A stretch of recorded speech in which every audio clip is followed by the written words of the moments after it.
Welcome back to the last crop update here I'm going to do prior to harvest. We're going to start in the soybeans. I'm not going to go over the IDC issues. We've already hammered that out pretty good. There's not going to be much changes in that. Just take a look. I got two different maturities. One here is a earlier maturity. As you see, it is changing quite a bit. And I'm just going to show you what we've got for pods here. As you can see, the pods have really swelled up. They look like they're nice size, and there's lots of pods there. A little bit disappointed with what I'm seeing yet, but we have not had much rain either. We just got 0.6 of rain. I can't even remember the last time it had rained before that. It's just been so dry. We just didn't have those rains come soon enough here late in August, or I should say earlier in August, like in that mid-August time frame to latter part of August. Would have been nice to have seen some decent rains. We just didn't get that activity from moisture, so I'm not going to expect a huge amount in the soybeans this year. Over here we've got a later maturity bean, and as you see, I'll turn the camera here. You know, they're fairly green. They're just starting to turn color. Just starting to see the first leaves do that. Still, we're seeing, you know, a lot of nice pods. They're swelled up good. I'll give you a little bit of shot. Hopefully that shows up on the camera there. So I wouldn't know even what to guess, you know, for what we're going to be seeing for yields this year. Just very disappointing in the amount of moisture we got this year, and then add on the IDC issues that we're having. You know, I just not real confident in a great yield, but who knows, you know, we'll see when we get there. That's really all I'm going to go over on the soybeans. I'll just give you a little bit of an update here. About a week ago, a little over a week ago, we had made a trek through Iowa, like in a big circle. And I was a little surprised that in Iowa they had as much dryness there as they did. They had that slight to moderate dry conditions all the way through Iowa until we got up into the northeastern area of Iowa. There it was absolutely beautiful. You can see they've had all the moisture that they've wanted. Crops couldn't even look better. We got into southeastern Minnesota, same thing. Just absolutely beautiful crops, plenty of moisture, as you could see that they've had. So there's going to be areas of the country that's going to have some really bin busting yields. Unfortunately, it doesn't look like it's going to be for us this year. So, but I think we got a decent crop.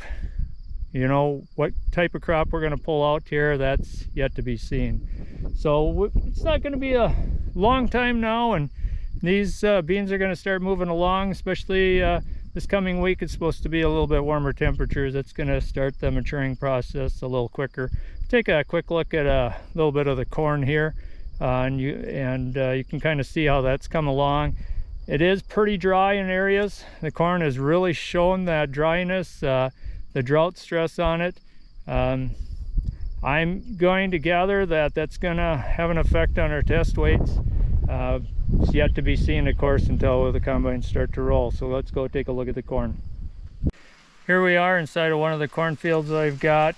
You can see a couple of varieties. One of them is a hefty 5212. I was just opening up one of the ears here. I'll have you take a look at that. You know, very nice looking ear. Not quite filled all the way to the top. Means that we're pretty much maximizing out that population, or it could be just from a little bit of drought stress. This one here, a little bit more of a tip back. I would say that's maybe more so from just the drought stress there. You know, I'm guessing a little bit on that. Otherwise, very good, healthy plants that we had here in this field. Looks pretty good. Of course, we've seen a lot of that dryness stress that this corn has been dealing with. I had side dressed all of this with nitrogen. Nitrogen needs should be plentiful.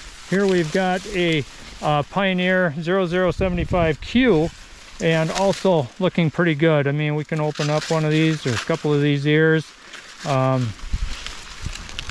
turn that around here. I got to get that ear opened up again. but you know, not a bad looking ears on these. Again, a little bit of tip back on these. Some of them not as much. We open up another one here. It's hard to do this with one hand. Give me a second. And there we go. You've got a very nice looking ear, pretty much all filled out to the ends. Most of those ears looking pretty nice.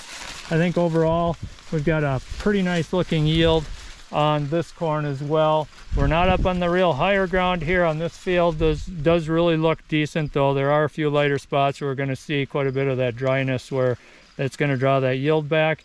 But you know, some of this type of ground is going to make up that difference. I think we could be looking at a pretty decent yield. As a matter of fact, I'm pretty happy with the way the stalks look. Stalks look really in good shape for all the dryness we've had.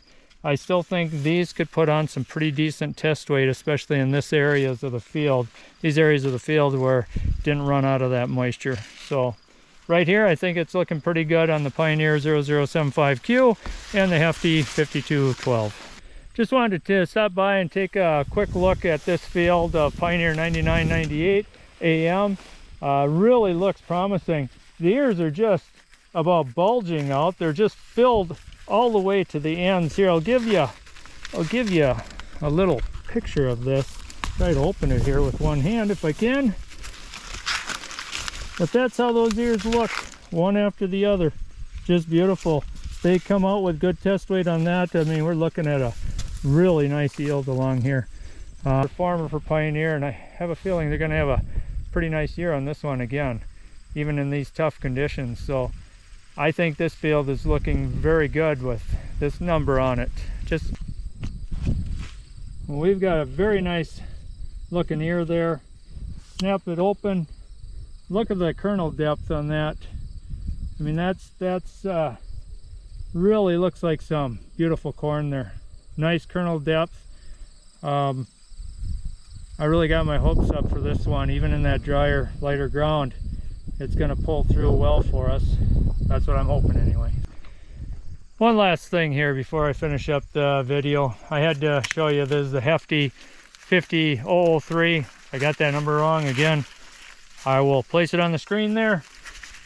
But there's a full flex hybrid. As I said in previous videos, I've had a little bit of trouble the last couple of years in germination on the Hefty seed. However, with the full flex, I'm hoping it's going to make up the difference. Looking at that ears, I mean, those are really nice looking ears. If I'm getting that all in there, check the screen here.